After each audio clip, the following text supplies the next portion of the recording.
পশ্চিমবঙ্গের মুখ্যমন্ত্রী এবং রাজ্যের অন্যতম প্রতিমন্ত্রীকে খুন করার ছক কষেছিল পাকিস্তানের একটি সক্রিয় জঙ্গি গোষ্ঠীর অন্যতম সদস্য হামিম মণ্ডল। কে এই হামিম মণ্ডল? হাওড়ার ফার্স্ট বাই লেনের একটি ফ্ল্যাটে দীর্ঘ 24 বছর ভাড়া ছিল এই হামিম মণ্ডল। ফ্ল্যাটের মালিক আইনজীবী আব্দুল রেজ্জাক তিনি জানিয়েছেন 2002 সাল থেকে বাবা মা ভাই ও বোনের সাথেই ভাড়া ছিল এই হামিম মণ্ডল। গত 2 বছর আগে হাওড়ার 7 নম্বর আলম মিস্ত্রি লেনের দুটি ঘর ভাড়া নেয় হামিম মণ্ডলের বাবা মঈনুদ্দিন মণ্ডল, যেই ঘরে মূলত টি শার্ট এবং টি শার্টের ট্যাগ নির্মাণের কাজ করতেন ওই হামিম মণ্ডলের বাবা মঈনুদ্দিন মণ্ডল। একটি মহিলা এবং দুটি পুরুষকে নিয়ে কাজ শুরু করেন মঈনুদ্দিন মণ্ডল। বাবার কাজেও মাঝে মাঝে সাহায্য করত এই হামিম মণ্ডল। তবে প্রশ্ন, হাওড়ার একজন বাসিন্দাকে কিভাবে এসটিএফ ধরলো বর্ধমান থেকে? দর্শক, এই হামিম মণ্ডলের পূর্বপুরুষ তারা মন্তেশ্বর বিধানসভার কুসুম গ্রামের বাসিন্দা। গত বিধানসভা নির্বাচনের পরই এই হামিম মণ্ডল সরাসরি পৌঁছে যায় বর্ধমানে। তার বাবা জানিয়েছে বিধানসভা নির্বাচনের পরই ছেলের কার্যকলাপ দেখে মোটেও ভালো ঠেকছিল না বাবার। ফলত বাবা সরাসরি বর্ধমান সদরের রেনেসার একটি ফ্ল্যাট ভাড়া নিয়ে থাকা শুরু করে।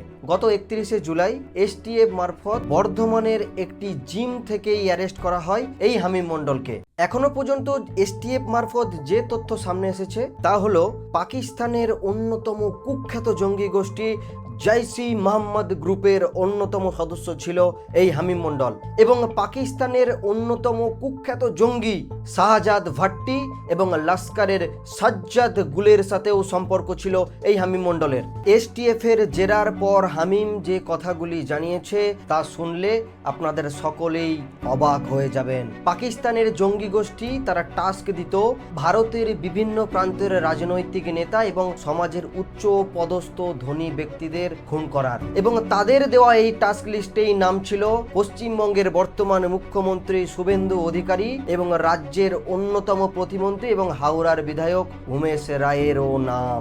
দর্শক, চলতি বছরের ফেব্রুয়ারি মাসে হাওড়ার যে প্রমোটারকে পয়েন্ট ব্ল্যাঙ্ক রেঞ্জ থেকে খুন করা হয় তাও ছিল সেই পাকিস্তানের জঙ্গি গোষ্ঠীর দেওয়া টাস্ক। যে তথ্য হামিম জানিয়েছে, প্রমোটারের কাছ থেকে বিপুল পরিমাণ অর্থ চাওয়া হয় এবং অর্থ দিতে নাকচ করাতেই সেই প্রমোটারকে পয়েন্ট ব্ল্যাঙ্ক রেঞ্জ থেকে খুন করা হয়। হামিম মণ্ডলের এই ঘটনায় অন্যতম একজন মহিলার নাম এসেছে, যার নাম অর্পিতা সরকার।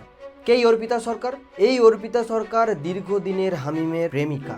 এই অর্পিতা সরকারের একটি টাস্ক ছিল, তা হলো সোশ্যাল মিডিয়ার বিভিন্ন প্ল্যাটফর্মে ভারতের বিভিন্ন প্রান্তের যুবতীদের একটি গ্রুপ তৈরি করা, অর্থের বিনিময়ে দেশের বিভিন্ন প্রান্তের মহিলাদের একটি র্যাকেট তৈরি করেছিল এই অর্পিতা সরকার। এই গ্রুপের প্রধান টাস্ক ছিল দেশের বিভিন্ন প্রান্তের অর্থবান এবং রাজনৈতিক নেতাদের হানি ট্র্যাপের মাধ্যমে ফাঁসানো এবং সেখান থেকে অর্থ দাবি। অর্থ দিতে নাকচ করলে তাদের পরিণতি মৃত্যু। এখনো পর্যন্ত এসটিএফ মারফত যে তথ্য সামনে এসেছে, এই অর্পিতা সরকারের প্রায় 20টি সোশ্যাল মিডিয়া প্ল্যাটফর্ম রয়েছে। গত 1 আগস্ট ঝাড়খণ্ড থেকেই এই অর্পিতা সরকারকেও অ্যারেস্ট করা হয়। হামিম কাণ্ডের আরও একটি অন্যতম নাম উঠে এসেছে আদিত্য সিং, যে হাওড়ার বেলিলিয়াস রোডের একজন বাসিন্দা। সে একজন কলেজ পড়ুয়া এবং উমেশ রায়ের ছেলের সাথে একই কলেজে পড়তো এমনটাই জানা যাচ্ছে।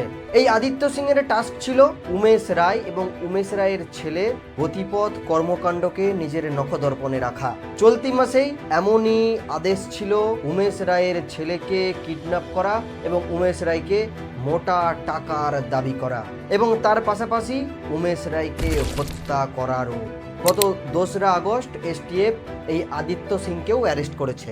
দর্শক, এখনো পর্যন্ত উন্মোচন হওয়া একাধিক ব্যক্তি এবং তাদের কি টাস্ক, তাদের পরিচিতি সবই আপনাদের সামনে তুলে ধরলাম। তবে সকলের কাছে একটাই প্রশ্ন থাকবে, আশা করি এতক্ষণে আপনারা বুঝতে পেরেছেন কেন এই রাজ্য তথা এই দেশে এসআইআর গুরুত্বপূর্ণ ছিল।